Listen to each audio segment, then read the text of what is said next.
So, good afternoon, you guys. And I want to talk about Elias, who possibly is joining AEW. And I do want to say that, it's definitely exciting. And one of the appeals of AEW is when they take wrestlers like Swerve Strickland or Bryan Danielson and they actually just, give them better matches or better opportunities in AEW. And the reason why I say with Bryan Danielson is because, he did retire in WWE for two reasons. That because, he did have like neck issues. And the other reason, most importantly, is because Vince McMahon did not like him getting over. So he wanted to really diminish the yes movement. And that is absolutely true. And then you look at wrestlers like Elias, who has, had a form of charisma, had a form of really getting over with people. And, he was always treated like a joke character. Or I think they said one of the things he wanted to do was a segment with The Rock.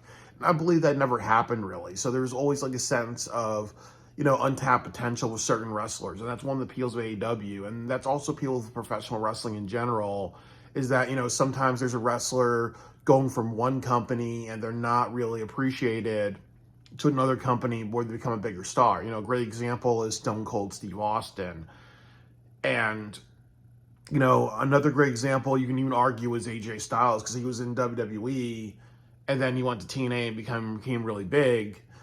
So, without further ado, I'm really excited for Elias being in AEW because, definitely that would add a lot if he was booked very well, really, because, he does have a lot of charisma. He does look like one of the members of the Righteous, really. And with my opinion, like the Righteous is one of those people and with two issues. That number one, they're in Ring of Honor hell. And that just means when you have a team that is bought from the Ring of Honor deal, and Tony's like, okay, we're not going to actually put you on the main roster, really. Like, only Mark Briscoe, in my opinion, has been the only wrestler that's kind of graduated from the Ring of Honor show to the AEW roster, but the Righteous really need to do that. They did a great job with their feud with MJF and Adam Cole, but you need to kind of do more with the Righteous. And I also will say with the Righteous, another thing too is that they've been booked on Ring of Honor way too much, and that also means just like having fused with Dustin and other people. Like who's really on the Ring of Honor roster outside of Dustin Rhodes and Sammy Guevara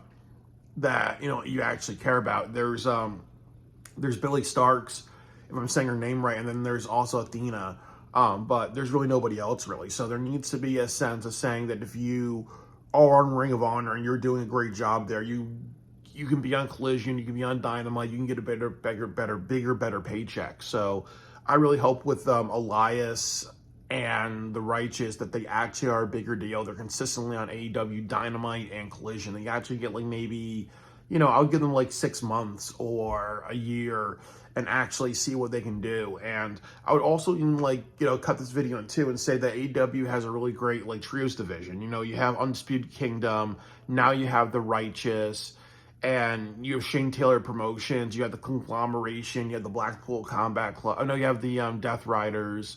You could do, you can honestly do like 3 members of the Don Callis family. You can do the Christian family and other things like that. But you have kind of a very distinctive trios division, and you have a very distinctive tag team division. It's ultimately how Tony Khan wants to book it and say, okay, you guys, this is what we're going to do for the next like 6 to 8 months, really. So that way you don't kind of have wrestlers just going between two divisions. And also, if you want to like make a big deal in Texas, you can do the Von Erichs and Dustin versus the trios champion, like winner takes all type of thing, really, if you want to do that.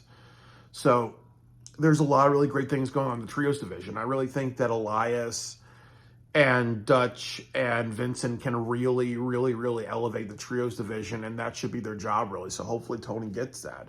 And I would also say that I was a little upset with how we found out that Elias may be in AEW, because honestly, that was a leak by somebody that's bad.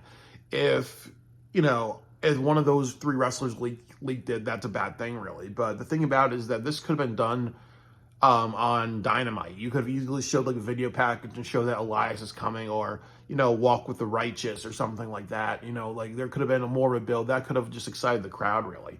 Or you look at one of these shows that are kind of dead, really. You say like, okay, we're gonna like have a trios match at AEW Grand Slam, and we're gonna have like 4 of our best teams, really. And then you bring out the Righteous with Elias, and then that's going to get a crowd reaction, and something like that's gonna really happen. Really, that's going to really pop things. So it is kind of one of those things too, where you kind of wonder what they're going to do with these new wrestlers and how they debut them, and you're going to do it in a way.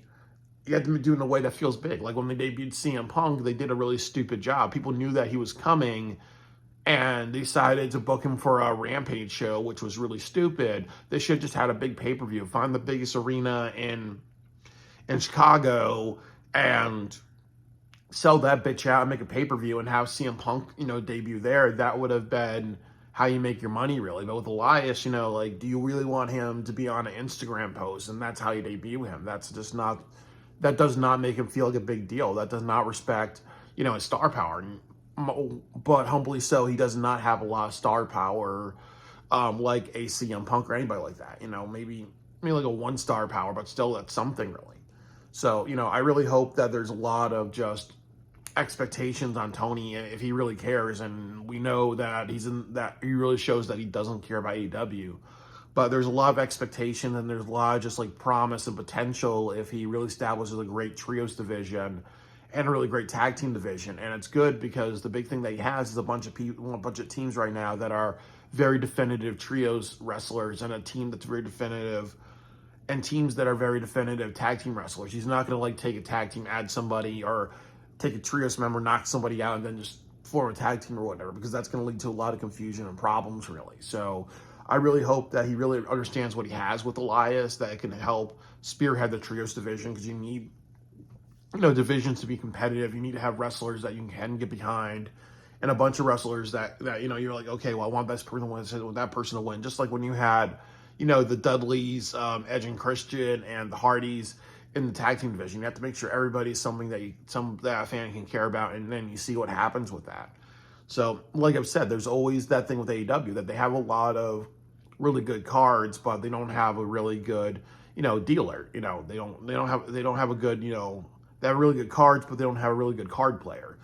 So hopefully Tony kind of gets that. There's a lot of things that Elias can do to revitalize the AEW Trios division. There's a lot of things that they can do to kind of revitalize the tag team division, kind of make them separate, have competitive people, and do a lot of really great things. So I really just hope that AEW picks up their ball, and you walk with Elias and you walk with success when it comes to having Elias on the roster.